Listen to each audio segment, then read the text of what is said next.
Xin chào các bạn, mình bên kênh thiết bị dùng pin ở Hội Nhân Bình Định nha.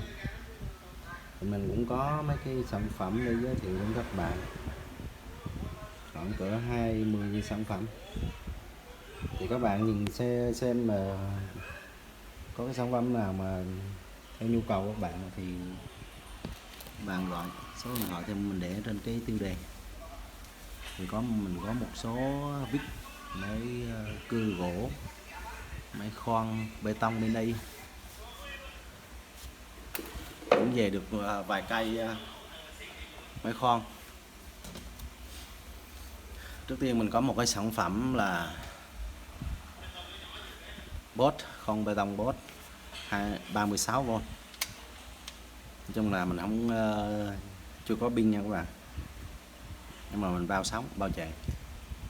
Ok, mình đã vệ sinh sạch sẽ, mà đường ngoại hình hơi xấu. Thì cái đây mình cũng đầu clip thì mình cũng bán thanh lý cho các bạn, giá 700.000 đi, bán rẻ cho các bạn 700.000 đi. Giờ các bạn ví dụ những người mà có đóng pin được thì mình đóng mình xài, còn có nhu cầu đóng pin thì liên hệ mình sau.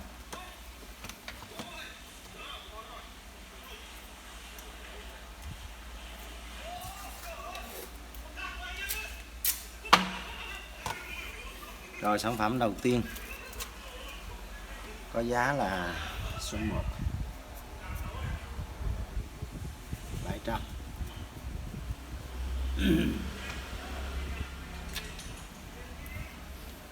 $700k nha các bạn.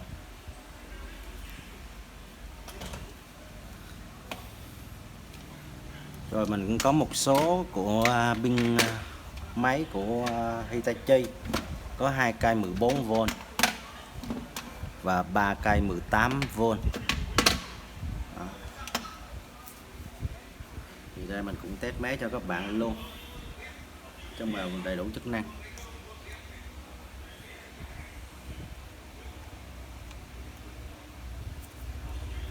Rồi, đèn,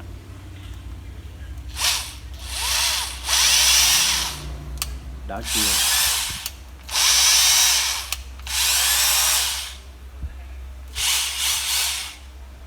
bật đèn, tắt đèn. Trong máy cũng cây này thì cũng 66. Này hàng bãi này nó hiếm, trong đầy đủ chức năng, nó 14V4. Thì cái này mình để cho các bạn cái giá là 66, mình để 900.000. Ok, 900.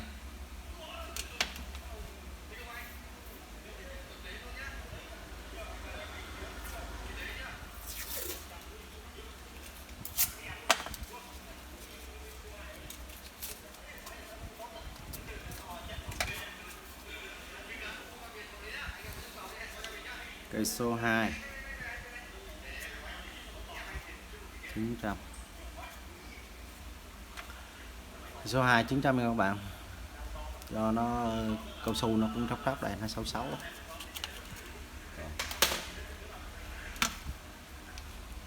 Tiếp theo một cây nữa cũng 14V4.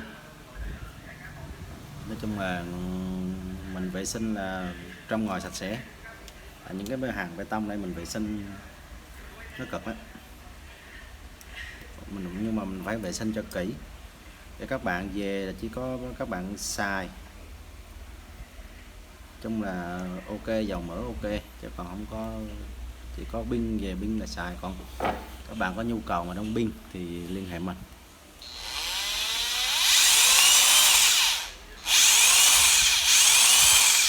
Đó. Trong đây ngoại hình đây khá là ổn thích.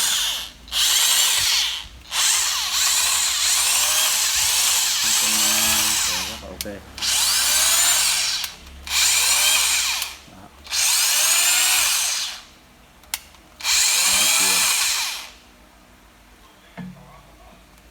Đèn chung cũng đầy đủ chức năng hết.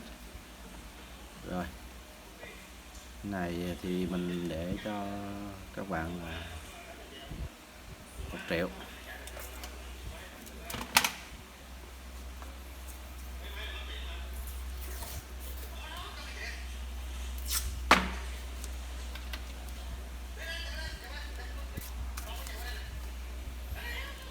Cây số 3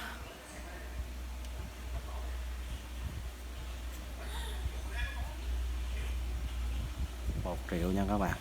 Rồi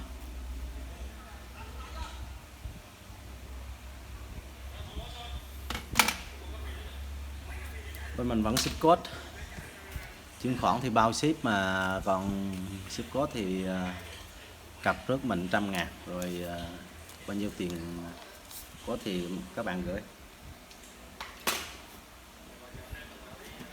Rồi còn mình tiếp theo là một cái cây cũng bê tông, cũng của Hitachi 18V. Nói chung là cũng tem cũng trầy trầy, nhưng mà ngoại hình này cũng tương đối cao su liền lạc, không có sức Mỹ gì hết. Rồi. Cái nào con nào mà nó sức Mỹ nó hư thì mình nói hư, để cho các bạn biết rõ ràng.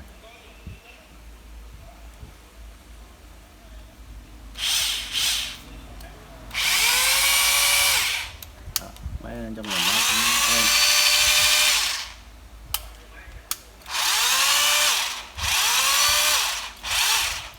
Cũng quên chờ mình xíu để mình thử mũi rồi cho độ bê tông như thế nào.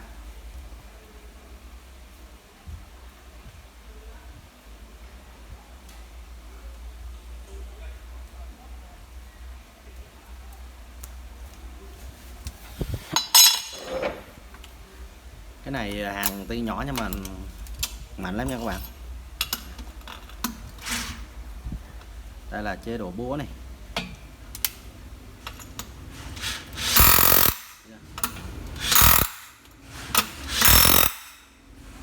Mạnh lắm nha các bạn.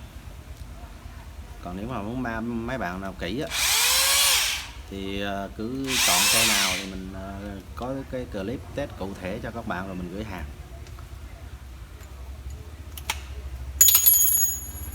Rồi nói chung là cái này cũng full chức năng, nhưng mà ở đây 18V nha các bạn.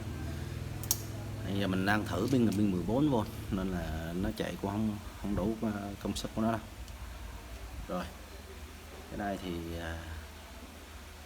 để với các bạn giá là 1.050.000. Để đi.